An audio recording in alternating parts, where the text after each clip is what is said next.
What became very evident to us from the beginning, there was a coordinated smear campaign orchestrated in the media against us. All they were out to do, Mr. Chairman, was to destroy me. And why do they want to destroy me? Because I'm a change agent and a threat to them, because Donald Trump was willing to choose me, to empower me, to bring the Defense Department back to what it really should be, which is warfighting.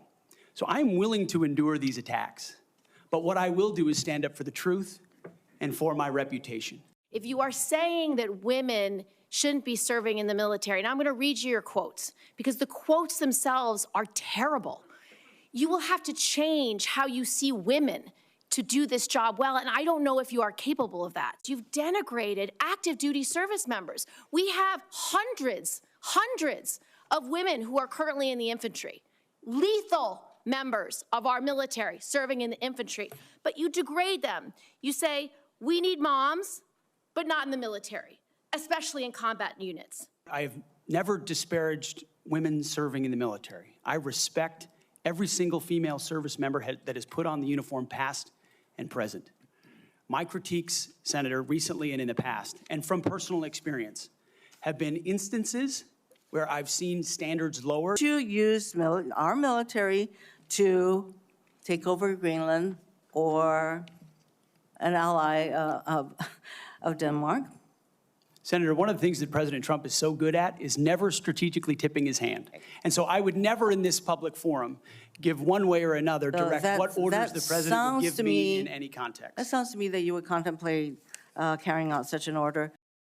So you think you were completely cleared because you committed no crime. That's your definition of cleared? You had just fathered a child 2 months before by a woman that was not your wife. I am shocked that you would stand here and say you're completely cleared. Can you so casually cheat on a second wife and cheat on the mother of a child that had been born 2 months before, and you tell us you are completely cleared? Behind me. You've admitted that you had sex at that hotel in October 2017. You said it was consensual, isn't that correct? Anything? You've admitted that it was consensual, and you were still married, and you just had a child by another woman.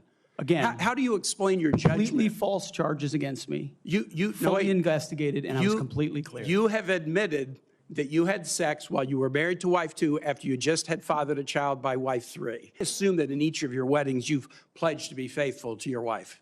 You've taken an oath to do that, haven't you?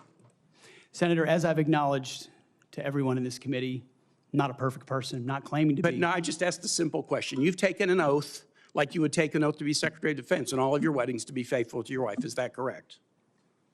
I have failed in things in my life, and thankfully I'm redeemed by my Lord and Savior, Jesus Christ. Have you led an audit of any organization? Yes or no?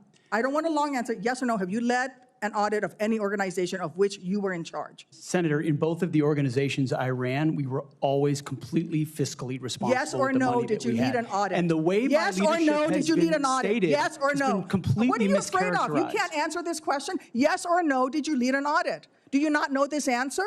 Senator, every part of my leadership of these organizations has been misrepresented. I will take that as a no. What were the findings? So there were no findings because you've never led an audit. What guidance did you give the auditors? None, because you've never led an audit. Nobody expects you to be an accountant, Mr. Hegseth.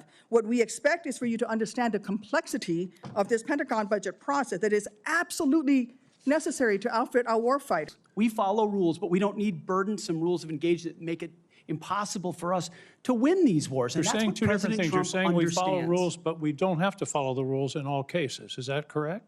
Senator, I'm making an important tactical distinction that warfighters will understand, that there are the rules we swear an oath to defend, which are incredibly important, and this committee understands and helps set them. And then there are those echelons above reality, from, corps to division to brigade to battalion, and by the time it trickles down to a company or a platoon or a squad level, you have a rules of engagement that nobody recognizes. And then it makes you incredibly difficult to actually do your job on the battlefield. During the COVID hysteria and in their attempt to fire 100,000 people who worked for bigger companies because they didn't get the COVID shot, or to mask 5-year-olds, they decided also to make this a central plank in their policy at the Pentagon. 8,000 well-trained, so we got a recruiting crisis, 8,000 Well-trained men and women were fired. Were fired. Will you commit today, Mr. Hegseth, to recruit these folks back, to give them back pay, and give them an apology from the United States government for how they were disrespected? Senator, I will commit to this because the Commander-in-Chief has committed to this, that not only will they be reinstated, they will receive an apology, back pay, and rank that they lost because they were forced out due to an experimental vaccine.